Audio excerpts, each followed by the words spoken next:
You know, I feel like to be a woman in the world is to just be like, it's a lot. It's a lot to be a woman. And I feel like if you're a woman, you should know that. You should get that. You should know that, like, it's hard to love yourself. Like, I just think about current culture and where we are as far as like trends, and how like last year it was a certain body type and this year's a different body type, and like just to kind of see so many people shifting and molding, and like last year was a certain aesthetic, this year is a different aesthetic. Like, you have to really know yourself, and like that takes time.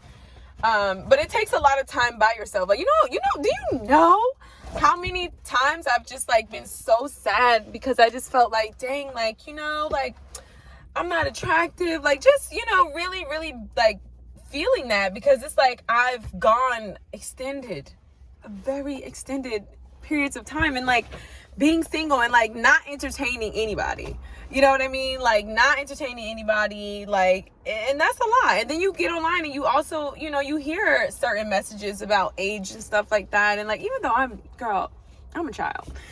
No, I'm kidding. But no, seriously, I'm fairly young, but it's still just one of those things where it's like people get online and they take no responsibility for what they spew and like who might be listening and how that might impact someone. And this is not a matter of being thick-skinned, okay? I'm being vulnerable right now, okay? But yeah, so I just think overall,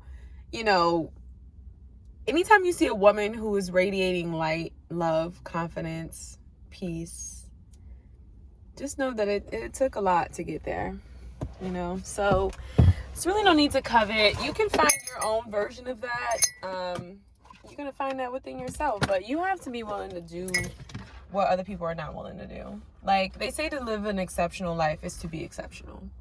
No, to live an extraordinary life is to be exceptional.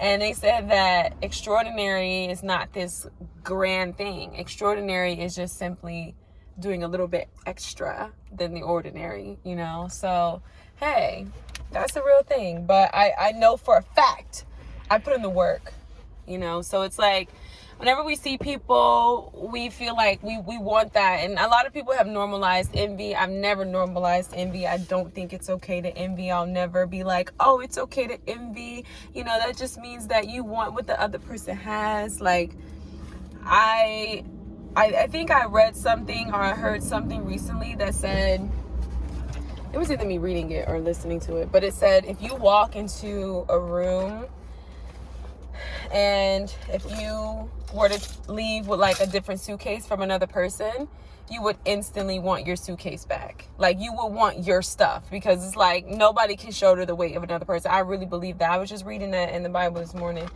and God just talks about like carrying your burdens, like carry your burdens, because it's like, yeah, he tells us like, but it's like, we know that God blesses the child who can hold their own. So it's just like, you have to be willing to carry your own burdens, like you can't, like, nobody can carry that for you, and yeah. So anyway, I'm still a work in progress, but just know,